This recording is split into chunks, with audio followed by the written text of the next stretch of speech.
Et nous accueillons notre spécialiste des humanités classiques africaines, le professeur Nusere Kalala Omotunde. Bonsoir professeur. Bonsoir. Alors aujourd'hui, il semblerait qu'on parle de l'ère du poisson. Oui, voilà. En fait, je voulais tout simplement prendre le temps d'aborder la problématique de ce symbole, c'est-à-dire le symbole des poissons. Donc le poisson qu'on voit derrière les voitures ou tout simplement aussi sur des portes d'entrée de maison. Et c'est vrai que il y a une chose qui est quand même relativement importante, c'est qu'on ne sait pas toujours si les gens ont bien pris conscience que la civilisation, elle est née en Afrique. Pourquoi je dis ça? Parce que lorsqu'on parle, je dirais d'une façon générale, déjà les gens ont l'impression qu'il y a eu plus d'humains de zéro à aujourd'hui qu'avant.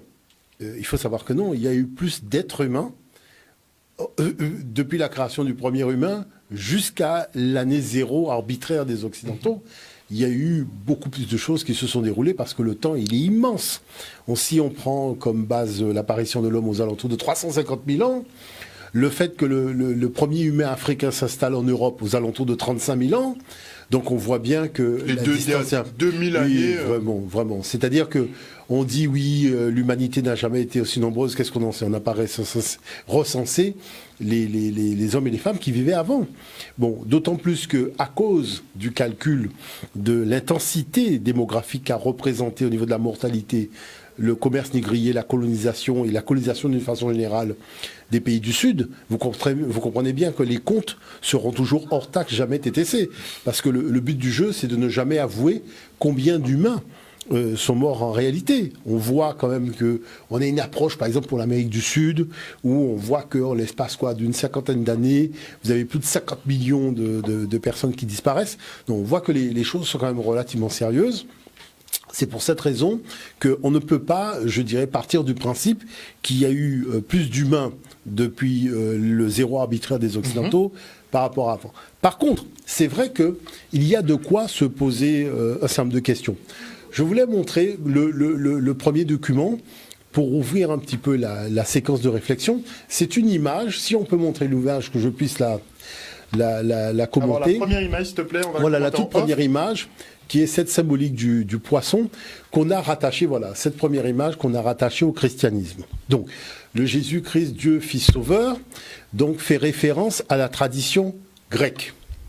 Voilà, on dit que c'est le Christus Ichtus grec, donc un symbole qu'auraient utilisé les premiers chrétiens, donc dans la partie orientale de l'Empire romain, donc grec aussi, pour pouvoir symboliser leur aliment à une tradition spirituelle. Bon, il faut savoir une chose qui est quand même très mystérieuse, c'est que un professeur d'histoire compétent vous dira que les Grecs étaient polythéistes. C'est-à-dire rattacher cette histoire-là à des Grecs polythéistes. En Grèce, on ne disait pas le Dieu, on disait les dieux. On faisait des holocaustes aux dieux, on faisait des offrandes aux dieux, on faisait des sacrifices aux dieux, c'est-à-dire aux dieux au pluriel. Donc, rattacher tout cela déjà à la dimension, je dirais, du christianisme, c'est quand même assez étonnant. Parce que même au début de l'Empire romain, 325, c'est là où on a le concile de Nicée, de Constantin, mais avant. Vous voyez, avant, au début, l'Empire romain était polythéiste. C'est après qu'ils ont adopté Mitra et ensuite qu'ils ont adopté finalement le christianisme. Mais ça a pris beaucoup de siècles, ça a pris des millénaires, ça a pris du temps. Donc, ce qu'il y a de très étrange dans cette façon de faire, et je dirais qu'il faut un peu remonter la piste des informations, c'est pouvoir comprendre comment aujourd'hui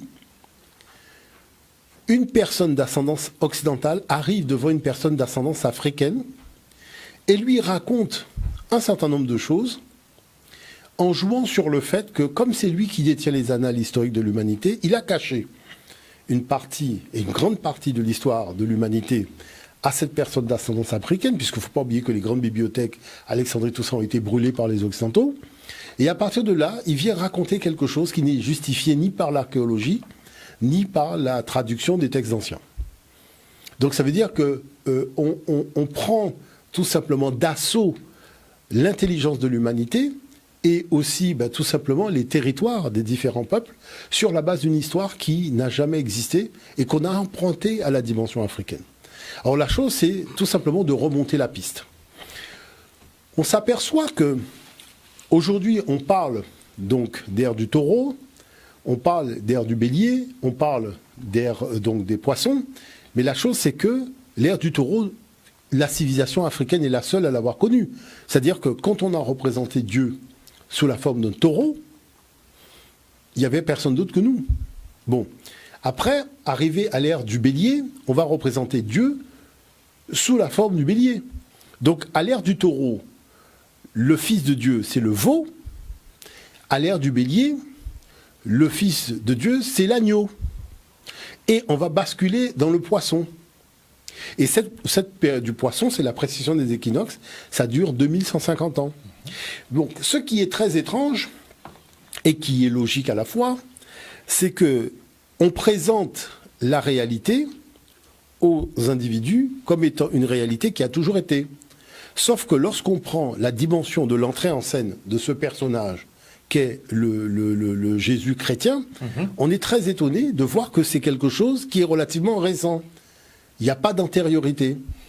Et on comprend mieux cette histoire quand on s'intéresse à l'histoire africaine que lorsqu'on s'intéresse à l'histoire européenne. Alors pour pouvoir comprendre ça, il y a Baglis qui a eu l'occasion de faire intervenir un chercheur sur cette question. Ce serait bien de l'écouter dans le deuxième numéro, de manière à faire en sorte qu'on puisse avoir vraiment les éléments de réflexion sur la thématique que nous abordons aujourd'hui.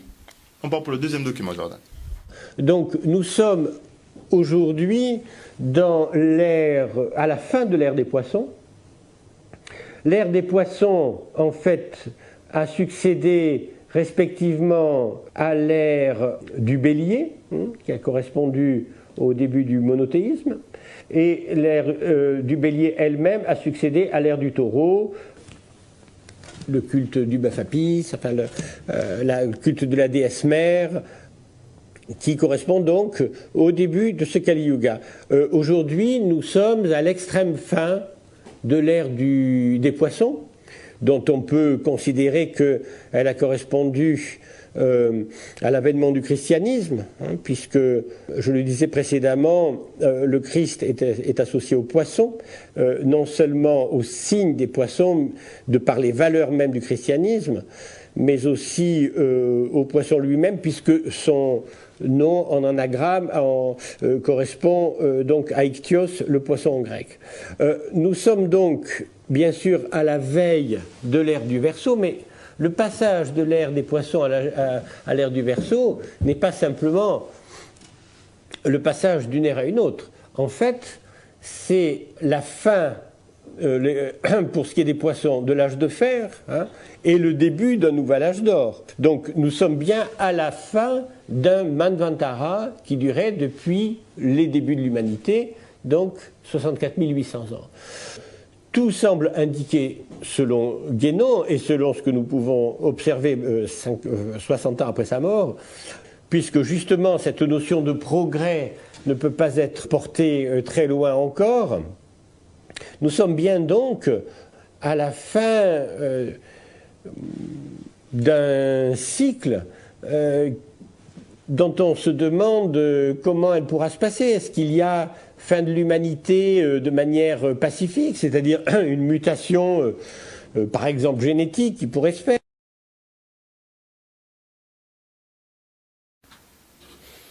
Des interrogations très intéressantes, très sur pertinentes. les évolutions, les mutations probables. Et c'est un document qui date de plus de 10 ans. Donc en fait, la chose, c'est que il y a de quoi se poser des questions sur les problématiques de manipulation génétique, parce que quelque part, on est en plein dedans. Exactement. Je dirais, si les gens des rétictions, autant je dirais, de questions qui se posent par rapport à la problématique du vaccin. La réticence envers le vaccin, c'est-à-dire quelque part. On a décodé quand même l'ADN et on a compris qu'une fois qu'on l'a décodé, on peut jouer avec. voyez, donc à partir de ce moment-là, c'est ça qui crée en fait un phénomène de réticence, de méfiance, de questionnement, sur lesquels on voit bien que d'une façon générale, non seulement ceux qui disent qu'ils sont des spécialistes n'arrivent pas à rassurer le grand public, Ils ils ne sont pas cohérents, mais quant à leurs intentions réelles, parce qu'il y a un gros doute des intentions réelles. Hein. On le voit aussi au niveau de la robotique. C'est pas clair non plus. Est-ce que le robot va remplacer l'homme? On voit que dans des bureaux de poste, on n'a pratiquement plus de personnel, on est reçu par des robots, des machines. Donc il y a de quoi se poser des questions. Et c'est pour cette raison que on a un peu l'impression, et si on rajoute à ça les films de science-fiction, les Terminator et compagnie, ce serait une fin. Donc c'est une fin qui est relativement anxiogène, d'une façon générale. Alors que l'Afrique ne voit pas les choses comme ça. C'est-à-dire que c'est la fin d'un cycle, mais le début d'un autre. D'accord? Donc ça, c'est important. Il dit qu'on passe de l'âge de fer à l'âge d'or. Oui, c'est-à-dire que, parce que c'est une nouvelle ère, c'est une nouvelle aventure qui attend l'humanité, mais dans une autre ambiance sur le plan fréquentiel, c'est-à-dire dans le rapport cosmotellurique. C'est autre chose. Toujours est-il que ce qu'il y a de très particulier dans ce qu'il dit, c'est qu'il insiste bien sur la notion de précession des équinoxes, qui est une grande découverte, pour moi, qui est la découverte la plus importante qui a été faite par les Africains, par nos ancêtres de la vallée du Nil. Et dans le cadre de cette précession, ça fonctionne par ère. Alors c'est vrai que les 3 ères récentes montrent bien que l'affaire du veau d'or, donc sur lequel on va greffer un peu le mot vaudou, vient d'une grande ignorance à la fois de la masse, voyez, de certaines personnes de l'élite, mais aussi il y a une grande manipulation. Parce que les gens ont fait des fouilles, ils ont bien vu que dans tous les temples de l'ère du taureau, le Fils de Dieu est représenté sous la forme du taureau. Sarah, c'est le taureau, c'est la queue de taureau. Sur les documents, vous voyez, tous les documents de cette époque-là, systématiquement, c'est le taureau qui représente la divinité. C'est pour ça qu'il a parlé du taureau Apis, dans les temples de Yunu et de Mennefer. Donc, Nevis Apis, c'est les représentations du taureau. C'est un taureau monothéiste. Il ne faut pas dire que le christianisme a introduit le monothéisme, c'est mentir. C'est mentir. Je dirais qu'on est dans un domaine qui est, je dirais, la religion, où on doit normalement avoir le moins de mensonges que possible. On a un océan de mensonges, de fausses vérités, de choses qui servent, en fait, qui sont là pour servir les intérêts d'un colonialisme mental, voire même religieux aussi. On a fait d'ailleurs une Non, mais ça, il faut se le dire clairement, parce que on ne peut pas dire que les Occidentaux ont introduit le monothéisme, c'est faux. D'accord? Ils ne savaient même pas ce que c'était avant la rencontre avec les Africains. Ces choses-là, d'accord? Et quand vous prenez je vous dis, quand vous êtes dans des congrès avec des spécialistes, il n'y a aucun qui se permet de dire cette chose-là. Parce qu'il sait que c'est faux. Dans les textes, nous avons des textes qui remontent au 4e millénaire. Dans les textes du 4e millénaire, Dieu est au singulier. Ce n'est pas un pluriel. La représentation de Dieu, c'est le soleil. Il n'y a pas 36 soleils dans le ciel. Pourquoi, chaque fois qu'on représente Dieu dans les textes sacrés africains, on met un soleil ? Alors qu'on sait très bien qu'il n'y en a pas 2 soleils, il y en a un seul. Donc la conception de l'unicité du Créateur, elle est là. La différence, c'est que c'est un Créateur qui est présent sous la forme de sa force vitale K dans tous les éléments de la création. C'est ça qui va générer la pensée qu'on dit animiste. Je rappelle que les plus grands penseurs de notre époque ont dit que le système religieux le plus intelligent, c'est l'animisme. En même temps, c'est même logique, en fait. Mais c'est logique. Parce de vénérer peut-être ceux qui nous fait vivre. C'est-à-dire que lorsque on va voir un artiste peintre, lorsqu'il fait une galerie d'art, on s'intéresse à sa peinture. Les peintures, les toiles qu'il a réalisées permettent d'évaluer l'immensité de son talent. Donc là, on doit se baser sur la création. Là, vous avez l'Africain qui dit, pour connaître le Créateur, il faut s'intéresser à ses œuvres. On l'appelle animiste. Mais c'est logique, non ? C'est-à-dire qu'il est quand même évident que pour connaître, par exemple, je dirais la beauté d'une marque de voiture, on va regarder les voitures qui ont été produites par les usines d'assemblage et de construction de cette marque-là, non ? C'est comme ça que tout fonctionne. Mais lorsqu'il s'agit de donner à l'Africain raison, on invente, je dirais, un mouton à 5 pattes. Donc une théorie du mouton à 5 pattes. C'est ça qui est très étrange. Donc à partir de ce moment-là, ce qui se passe, c'est qu'à l'ère du bélier, le souverain va devenir l'agneau de Dieu. Parce que Dieu, c'est le bélier. Et la chose qu'il faut quand même dire, c'est qu'il y a ce qu'on appelle le couple cosmothéologique, c'est-à-dire il y a toujours le fils et la fille de Dieu. En l'occurrence, à l'ère du bélier, c'est la balance. Donc la balance, on a bien compris, c'est la balance de la matte. Cette matte qui va être transformée sous le nom de l'Esprit Saint, mais on va garder le symbole de la matte, qui est un oiseau, et qui va rester l'oiseau de l'Esprit Saint. Donc vous voyez que finalement, on est toujours dans le fait de puiser les éléments de réflexion dans la tradition africaine au niveau de la spiritualité. Et je le dis parce que c'est quand même très étrange, très très étrange, il n'y a que le colonialisme qui peut expliquer ça, de voir qu'un peuple ne se pose pas des questions sérieuses sur les réalisations de ses ancêtres. Je parle d'écrits, je parle de monuments d'architecture, de documents de spiritualité. On ne peut pas discuter avec un Chinois et faire comme si nous n'avons pas une antériorité. D'accord ? C'est-à-dire qu'il faut bien comprendre de quoi nous parlons. Si nous voulons développer le pays, la Guadeloupe, ça veut dire que nous devons dialoguer avec le monde. Mais le dialogue avec le monde ne peut pas se faire dans une amputation de mémoire historique ou dans un enfermement lié à notre présence ici sur ce territoire. Il y a des choses qui se sont passées bien avant et qui expliquent aussi tout simplement la réalité qui est celle que les Africains ont été les premiers à habiter ces territoires. Vous voyez, ça il faut le savoir. Ce sont les premiers, que ce soit la Caraïbe, que ce soit l'Amérique, ce sont les premiers à avoir habité ces territoires. On le sait. Et à avoir colonisé le monde aussi. Enfin. Totalement. Et ils ont été partout. D'accord ? Donc, maintenant, à partir de ce moment-là, ce qu'il faut comprendre, c'est que la dynamique de l'ère des poissons, c'est l'entrée en scène des Occidentaux.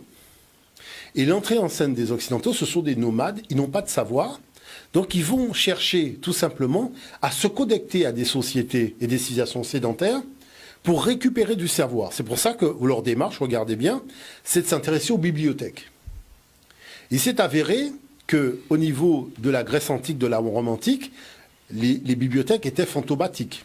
Mais l'Afrique avait cette notion de bibliothèque. C'est-à-dire qu'on retrouve des bibliothèques, mais les bibliothèques des Ramsès, c'est bien avant, qu'on appelait pour la guérison de l'âme. Pour alexandrique. Voilà, totalement, avec une divinité des bibliothèques. La mémoire historique, c'était la divinité Séchat. Bon. Donc, à partir de ce moment-là, ce qu'il est intéressant de comprendre, c'est qu'on a une forme de réflexion qui est très avancée. Et le but du jeu, c'est d'expliquer ça. Est-ce qu'on peut montrer le document suivant, qui est un schéma, voilà, qui est le diagramme. Le diagramme, voilà. Vous voyez, par exemple, ici, ce diagramme, vous voyez la zone rouge. La zone rouge correspond à l'entrée en scène des Occidentaux. Et ça correspond à l'ère des poissons. Et ça correspond à l'ère de l'entrée en scène de Jésus, Fils de Dieu. Alors, regardez ça. Regardez, vous avez un cycle de 26 000 ans. Vous avez tout le cercle qui fait 360 degrés. Et vous avez des gens qui viennent vous raconter que, alors que le cercle a quand même commencé des dizaines de milliers d'années avant, vous avez un Fils de Dieu qui va rentrer en scène entre la portion 7 et 6. Donc entre 6 et 5 là. Mais il faut quand même être un peu sérieux. Il y avait des humains avant quand même. Il y a des textes. L'écriture n'a pas commencé entre 6 et 7, ça a commencé bien avant. Donc ça veut dire qu'on a une documentation qui nous permet de savoir quelle était tout simplement la théologie, la théosophie et la pensée spirituelle des peuples avant. La chose, c'est qu'on nous parle de pharaons qui montaient à cheval, de pharaons qui se sont battus, de choses machin, mais et les textes sacrés ? Pourquoi on n'aborde pas la dimension des textes sacrés dans les documentaires ? Pourquoi on joue sur des articles en disant le nom du Dieu, alors que c'est le nom de Dieu ? Ra, c'est la lumière. Quand on dit Deus, Deus c'est la lumière. C'est ce Deus qui va donner Dieu. Donc ça veut dire que les appellations même de Dieu, par exemple, Iknehehe, Iknehehe, dans les textes, ça veut dire je suis l'Éternel. On ne peut pas dire aujourd'hui que la première fois que l'homme a cité le nom de Dieu sous le nom de l'Éternel, c'est comme Moïse au sommet. Mais il faut arrêter de se moquer du monde. On a quand même des écrits plus anciens, de milliers d'années de Moïse, et qui montrent que s'il a utilisé ce terme-là, c'est parce qu'il y a eu le contact avec l'Égypte, où on appelait Dieu déjà Néhéhé. Néhéhé, c'est l'Éternel. Dans nos textes sacrés, Iknéhéhé, c'est je suis l'Éternel. Donc il faut quand même être un petit peu sérieux. C'est-à-dire que on comprend le problème de la prédation. C'est-à-dire qu'il y a un phénomène de prédation. Le phénomène de prédation, c'est que les peuples voisins ont découvert dans l'Afrique un coffre-fort. Il y a des richesses, il y a des hommes avec une puissance extraordinaire, il y a ce dont l'humanité non africaine a besoin pour générer ce qu'on appelle le profit. Mais le profit, c'est très étrange quand même, cette affaire. C'est la domination de l'homme sur la nature et la domination de l'homme sur l'homme. Et on veut légaliser quelque chose qui est fondamentalement mauvais. Au point qu'on en est, regardez bien ce qui se passe aujourd'hui, parce que l'ère du Verseau, c'est quand même le moment où l'humanité doit pouvoir discuter. Peut-on concevoir un progrès qui ne soit pas une agression sur les formes de vie de la planète? On vous parle d'aller vivre sur d'autres planètes, de trouver d'autres planètes. C'est vous montrer qu'il y a un décalage entre la réalité énergétique de notre planète, de ce qui se vit en termes d'échange d'énergie, et, je dirais, ceux qui ont l'habitude de tenir les manettes et qui sont dans un matérialisme, alors qu'il n'y a plus de place pour le matérialisme, puisque l'ère du matérialisme qui était de basse fréquence, c'est terminé. Cette ère des poissons, c'est fini. On est passé à quelque chose d'autre. Voyez ? Et c'est parce qu'on est passé à quelque chose d'autre qu'il se passe un certain nombre de turpitudes que nous voyons en ce moment. Parce que je rappelle que la problématique de la cupidité ne peut pas passer dans l'ère du Verseau. Et nous sommes déjà aspirés dans les énergies de l'ère du Verseau. C'est-à-dire que nous sommes déjà rentrés dans cette ère-là en termes de vision donc de l'humanité qui demande, je dirais tout simplement, que les richesses soient partagées pour tous. On vous dit aujourd'hui qu'on ne peut pas nourrir la totalité de l'humanité. Est-ce qu'on vous a dit le gaspillage ? Est-ce qu'on vous a parlé du gaspillage ? C'est-à-dire le dans les niveau... pays développés, on gaspille 50% de ce qu'on produit. Mais la moitié de ce qu'on produit. C'est une catastrophe. Déjà, régler le problème de votre gaspillage au lieu de penser à réduire la natalité en Afrique. Exact. Bon, est-ce que l'Africain a dit qu'il attend de l'étranger à manger, à boire et à manger ? Non. Quand vous participez... Moi, j'ai fait des réunions. Vous participez aux réunions, les gens disent, nous avons des terres, nous avons même suffisamment de terres. D'ailleurs, le continent est tellement grand, on peut mettre toute la planète dans le continent, et les terres ne sont pas cultivées. Donc, les gens ont juste besoin de moyens pour cultiver les terres. Moi, je prends part à des programmes d'agriculture en Afrique. Vous voyez que je suis, parce que c'est important. Vous voyez des étendues et des étendues de terre. On préfère, donc l'Europe préfère livrer des denrées alimentaires et des subsides alimentaires au lieu de donner aux gens les moyens de cultiver leurs terres. Mais qu'est-ce que le chef du village il me dit ? Il me dit, Monsieur Motoundé, pour moi, c'est plus important d'occuper les jeunes en leur apprenant, en leur transmettant le savoir-faire de la terre, que de leur dire faites la queue pour prendre un sac de riz. Mais il a raison. Vous voyez, donc ce sont ces choses-là qui posent, je dirais, la dynamique de la réflexion aujourd'hui. Est-ce qu'on peut regarder le document suivant ? Parce qu'il est intéressant. Vous voyez ici, là, si on prend le temps de regarder. Regardez ici, vous avez donc Oussiré, donc qui est le fils de Dieu en Afrique, de la période antique. Et derrière lui, vous avez Asséta, qui est la Vierge. Donc vous voyez que quand on est, donc, puisque l'Afrique a initié la notion d'air en coupe cosmothéologique, qu'est-ce que vous constatez ? Quand le Soleil est rentré dans l'ère des poissons, donc l'ère du poisson, Oussiré a un habit en forme d'écaille de poisson. Donc le fameux poisson dont tout le monde parle, c'est Oussiré, fils de Dieu, d'accord, avec Maria Asséta, qui est la Vierge. Parce que vous voyez, quand vous avez la droite, poisson, soleil, vierge, vous comprenez bien que son épouse est vierge. Maintenant, pourquoi elle est devenue sa mère ? Parce que dans les civilisations patriarcales, la femme n'est pas l'égale de l'homme. Donc elle ne peut pas Donc ils ont prétendre... effacé la femme de la Trinité. Elle ne peut pas, voilà. C'est-à-dire qu'elle ne peut pas prétendre à partager le pouvoir au sein d'une civilisation, puisqu'elle est carrément écrasée par l'homme. Il faut voir que la femme n'a pas de statut, elle ne peut pas voter, elle ne peut rien faire. On vous dit que ces gens ont inventé la démocratie, mais qui voudrait de leur démocratie ? C'est une mascarade leur affaire. Voyez ? La démocratie qu'ils ont un peu récupérée. Mais aussi, c'est une mascarade. Moi, je vous dis que c'est une mascarade. Si vous vous intéressez sérieusement à cette affaire-là, c'est du grand n'importe quoi. Dans la tradition africaine, Dieu, quand il prend une décision, il réunit son assemblée. C'est pas l'individu que vous avez dans un bouquin qui décide de se lever un matin, de tuer les Abuséens et de voler la terre des Cananéens. C'est pas comme ça que ça fonctionne. C'est-à-dire que dans les textes, il demande l'avis à tous les êtres qu'il a créés. Donc s'il représente la bonté, s'il représente la vérité et qu'il s'intéresse aux êtres qu'il a créés, c'est pour s'assurer que, quelque part, la décision qu'il va prendre sera remplie de bonté et de justesse. Est-ce que vous voyez ce que je veux dire par là? Donc c'est pour cette raison que cette démocratie, on la voit plus dans les textes africains, dans la démarche africaine, que dans les histoires de la Grèce antique, puisque dans cette tradition, je tiens quand même à rappeler que dans les royaumes africains, même de la période impériale, tout le monde avait le droit de participer à la décision.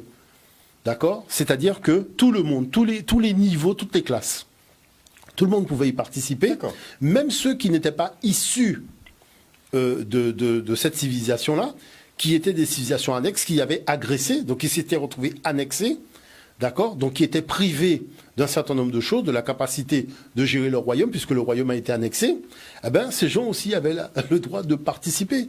Donc, pas d'esclavage toujours. Hein, oui, pas d'esclavage. Non, pas d'esclavage. Donc, à partir de ce moment, de toute façon, les termes dans les cultures, bon, c'est pour ça qu'on utilise des termes étrangers aux langues africaines, parce qu'ils savent très bien que dans la langue africaine, le terme s'explique toujours. Donc il y a toujours une réalité culturelle qui montre qu'on n'est on est très loin de la définition d'Aristote, bon, à propos de l'esclave. Mais toujours est-il que c'est quand même très étrange que vous avez une civilisation qui vient vous dire que le Fils de Dieu, son symbole, c'est le poisson, alors qu'en Afrique, le Fils de Dieu, tellement son symbole est le poisson, il est habillé en écaille de poisson, qu'il est en contact avec une femme qui est vierge. Vous voyez, je veux dire par là, mais c'est très étrange quand même. Ça montre, et tout ça dans l'ère du poisson. Non, il faut comprendre que là, il y a des choses qui ne sont pas dites. Oui, il y a une grande falsification. C'est-à-dire que là, on a affaire à des gens qui sont de mauvaise foi.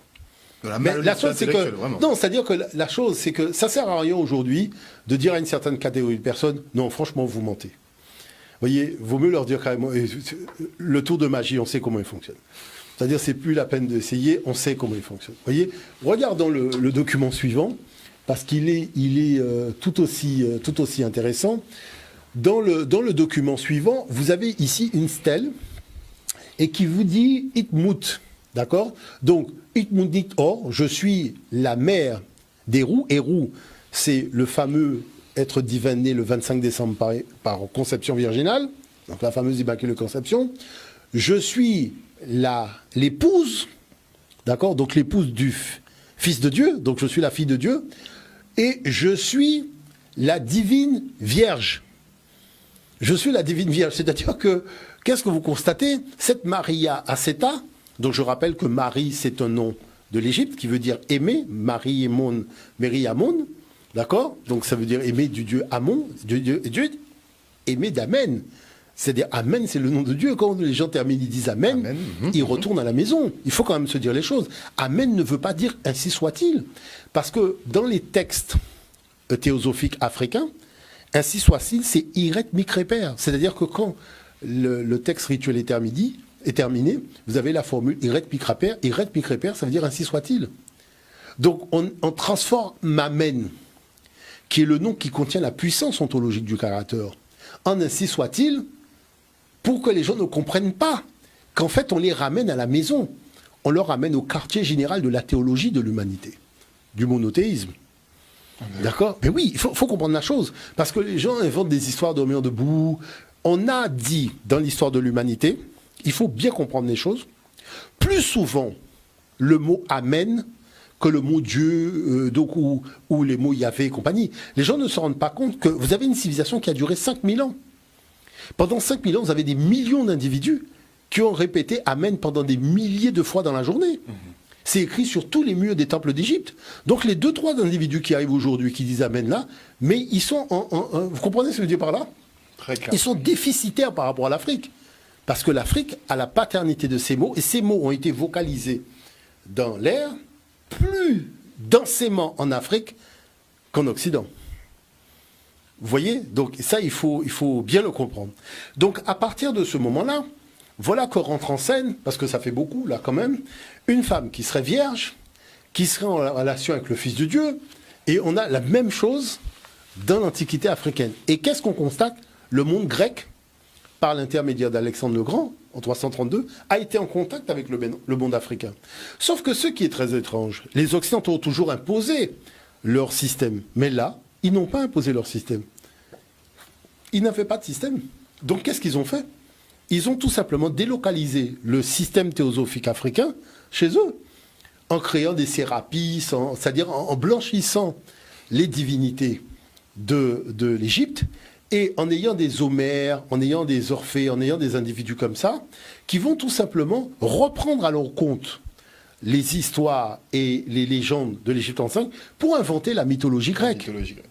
Et la mythologie grecque, on ne peut pas la comprendre si on ne connaît pas les textes théosophiques africains. Donc c'est ça qui est quand même relativement important. C'est-à-dire que l'emprunt est gros. Si on peut voir le document suivant, à ce niveau, voilà. Alors vous voyez, là c'est quelque chose de beau. Vous voyez la ligne rouge, c'est l'écliptique. L'écliptique, c'est ce que nos ancêtres appellent la voie navigable de Dieu. C'est la ligne droite que suit le soleil, lorsque le soleil se déplace dans l'espace.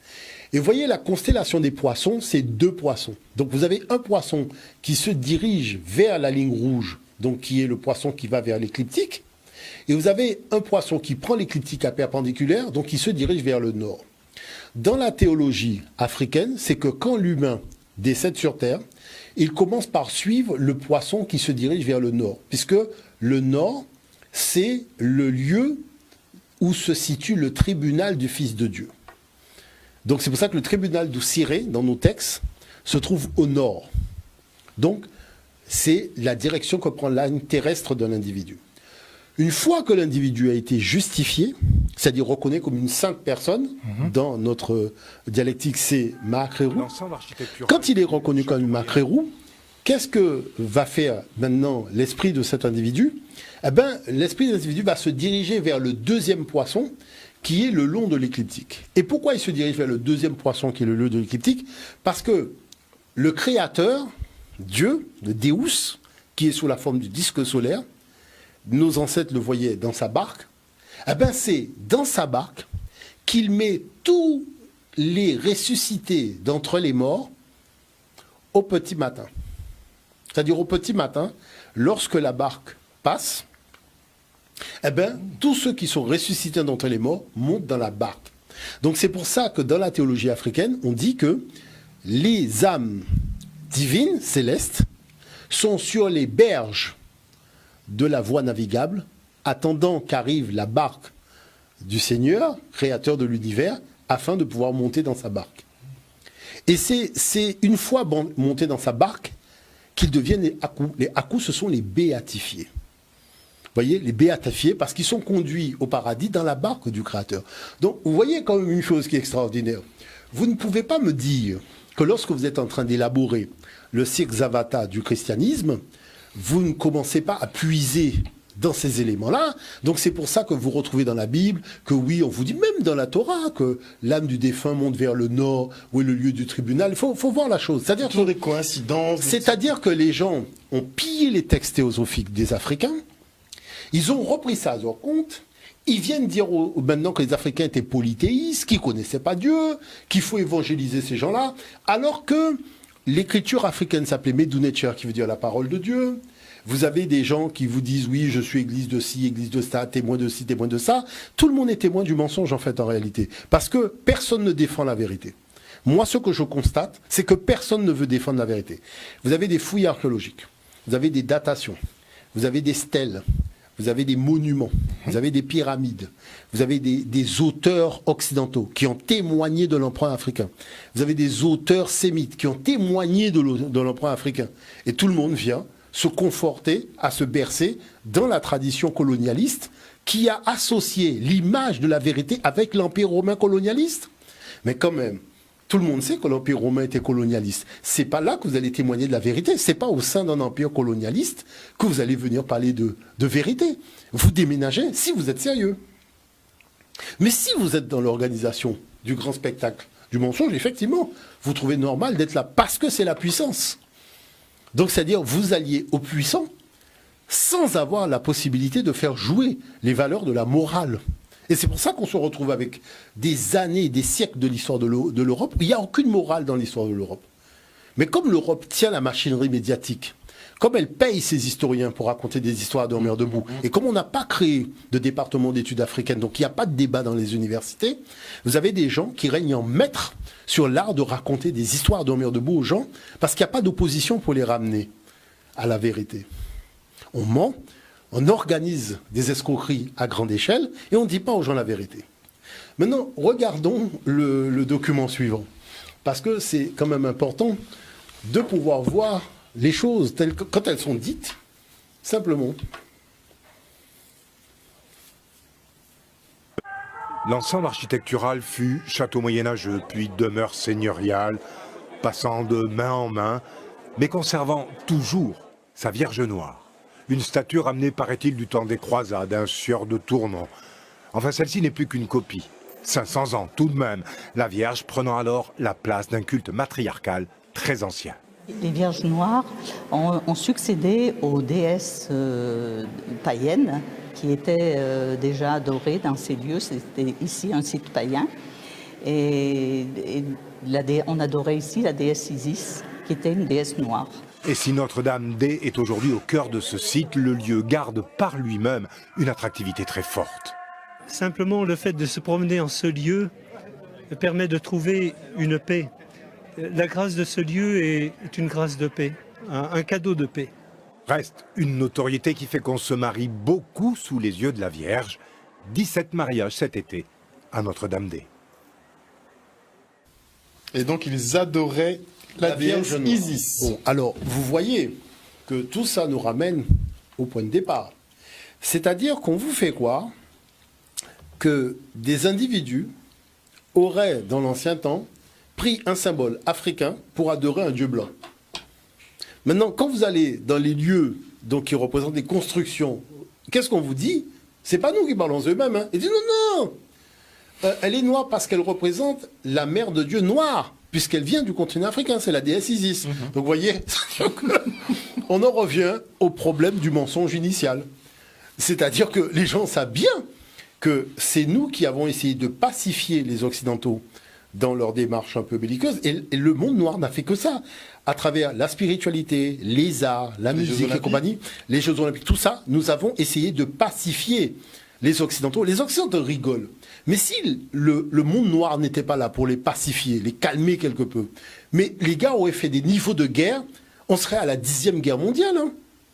Les gens ne se rendent pas compte. Il y a quand même des thèses qui montrent comment, on a vu avec le hip-hop, hein, la Zulu Nation, le graphe et compagnie, comment ça a calmé les excès d'urbanisme, parce qu'on a construit des milieux urbains sans possibilité d'oxygénation de l'imaginaire des jeunes générations. Ouais. Heureusement que les Noirs sont venus créer des arts et des traditions dans ces milieux-là, de manière à pacifier la jeunesse européenne et américaine. Donc, ce qui veut dire que, jusqu'à aujourd'hui, il y a une problématique de fond à travers le rock'n'roll et toutes ces choses-là. Ça, les gens sont quand même conscients, quand vous lisez un certain nombre de thèses, que l'Afrique a toujours œuvré pour pacifier l'humanité, la calmer. Mais la chose, c'est qu'il y a une espèce d'envie de posséder, qui est en fait la force de la matière, qui pousse l'humanité à sa perte, au point de mentir et raconter des histoires d'hommes et debout. Moi, je demande aux hommes et femmes de bonne volonté, d'agir pour la vérité et d'œuvrer pour réconcilier l'humain avec lui-même, et que nous fassions en sorte de faire comprendre aux gens que le développement, c'est pas l'agression de l'humain sur la vie, c'est pas l'agression de l'homme sur l'homme et de l'homme sur la nature. Et qu'il faut arrêter des histoires d'où on va aller chercher une autre planète pour habiter, parce qu'il y a une chose qu'il faut savoir, il y a des gens qui dérangent par leur comportement tout le monde, et il faut apprendre à mettre ces gens-là dans un cadre de fonctionnement et leur apprendre à respecter l'humanité, respecter la vie. Est-ce qu'il n'y a pas un risque qu'une partie de l'humanité, justement, s'éteigne ? C'est-à-dire qu'aujourd'hui, on assiste à beaucoup de choses au niveau des espèces humaines. Les espèces humaines sont carrément broyées par la machine. Il y a des espèces végétales, il y a beaucoup de choses. Dernièrement, on m'interrogeait sur le problème de l'homosexualité. Je dis, mais vous rigolez ou quoi ?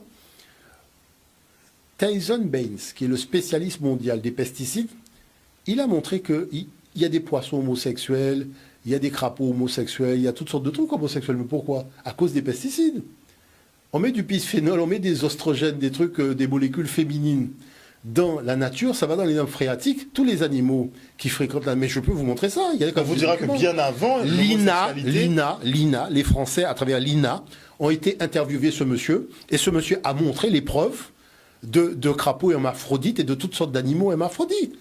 Donc il faut savoir que tout autant que l'humanité sera dans cette démarche de vouloir mettre des pesticides partout pour pouvoir forcer la nature à faire ce qu'elle ne veut pas, c'est-à-dire porter en 12 mois, alors que tout le monde sait qu'il y a la saison de chaque chose et qu'une saison ne dure pas 12 mois, eh bien, il y aura ces répercussions. C'est vrai qu'on ne parle de l'homme parce qu'on ne veut pas montrer aux gens la réalité, mais s'il faut venir montrer la réalité, on viendra. Merci beaucoup, professeur, pour ce... Je vous remercie.